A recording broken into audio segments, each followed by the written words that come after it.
अनुग्रहित दिन के लिए प्रभु को धन्यवाद देते हैं और सारी महिमा प्रभु को देते हुए आप सभी का वचन की इस सेवा में स्वागत करते हैं। आज हम वचन के जिस भाग से मनन करने जा रहे हैं वो है दूसरा इतिहास 20वें अध्याय के 21वें वाक्य से, जो इस प्रकार है।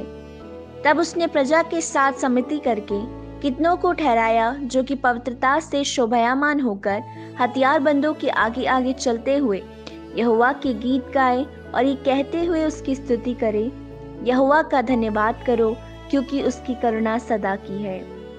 इस अनुग्रहित वचन से आज हम पवित्रता से यहोवा की स्तुति करें के विषय में मनन करेंगे। हम सब पवित्र परमेश्वर की आराधना करने के लिए पवित्रता के साथ बुलाए गए हैं। यहाँ पर यहोशापात राजा के विरुद्ध और राज्य के विरुद्ध मोआबियों, अमोनियों और कई मुनियों जब एक साथ युद्ध करने के लिए आते हैं तो राजा क्या करना है सोचकर प्रार्थना तक ना कर पाने की अवस्था में बहुत अधिक दुखी है। प्रिय लोगों, हमारे जीवन की कठिन परिस्थितियों में जब प्रार्थना करना आता है फिर भी प्रार्थना ना कर पाने की एक अवस्था हमारे जीवन में आ जाती है। कमरे में दरवाजा बंद कर प्रार्थना करने के लिए जाते हैं लेकिन प्रार्थना करने के लिए शब्द नहीं मिलते। कैसे प्रार्थना करें, क्या प्रार्थना करें, ना समझ पाने की एक अवस्था हमारे जीवन में आ जाती है।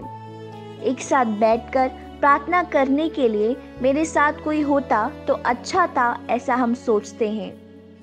अगर ऐसे किसी अवस्था से होकर आज आप गुजर रहे हैं तो इस वचन के आधार में मैं आपसे कहूँगा, जब आप प्रार्थना ना कर पाए उस समय घुटने टिकाकर परमेश्वर की स्तुति करें। स्तुति आराधना सिर्फ कॉयर के लिए नहीं है।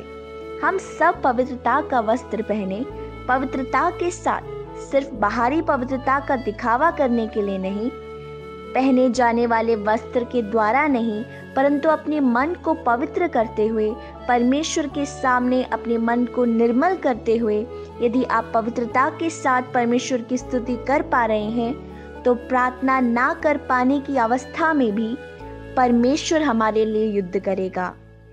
यहाँ पर राजा गीतकारों को तुम जाकर आराधना करो कहकर भेज नहीं रहा, परंतु पवित्रता का वस्त्र पहनकर सेना के आगे चलते हुए परमेश्वर की प्रशंसा करना वो आरंभ करता है। राजा स्वयं परमेश्वर की स्तुति प्रशंसा करते हुए गीतकारों को कह रहा है कि परमेश्वर की स्तुति करो। इसलिए प्रियो, हम दूसरों से परमेश्वर की स्तुति आराधना करने की इच्छा रखने से पहले स्वयं परमेश्वर की स्तुति आराधना करते हुए दूसरों को एक प्रेरणा दें। एक भाई ने परमेश्वर की सेवकाई करने का निर्णय लिया। अपने देश को, अपने लोगों को सब छोड़कर अन्य देश में अन्य भाषा बोलने वालों के बीच में वो एक बड़ी आनंद के साथ आया।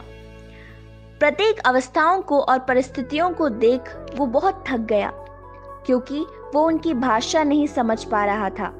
आसपास के लोग उनको शत्रु की तरह लगते थे। उन लोगों की जीवन शैली बहुत ही अलग थी। तब उन्होंने निराश होकर ये निर्णय लिया कि मैं वापस चला जाऊंगा। उस समय अचानक उन्होंने दीवार में लगे इस पोस्टर में इस प्रकार पढ़ा, प्रयत्न करते हुए स्तुति आराधना करो। इसको पढ़ते ही उनके मन में एक धैर्य और प्रकाश आ गया। उनके मन में विश्वास और एक प्रतीक्षा उत्पन्न हुई। प्रतिकूल परिस्थिति में भी उन्होंने स्तुति करना आरंभ किया। आधा घंटा परमेश्वर की आराधना करने के बाद उनके मन को एक शांति मिली। उनका मन बदल गया। एक उत्साह का सामर्थ्य उनके अंदर आया और टूटी अवस्था में परमेश्वर की सामर्थ्य को पाकर उन परिस्थितियों में भी परमेश्वर की सेवा करने का उन्होंने निर्णय लिया। परमेश्वर ने उनकी सहायता करी।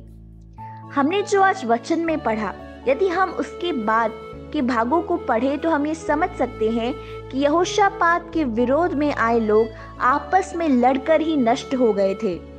यहोशापात द्वारा परमेश्वर के लिए की गई स्तुति आराधना की महत्वता कितनी अधिक थी, हम इससे समझ सकते हैं। वो परमेश्वर आज भी जिंदा है।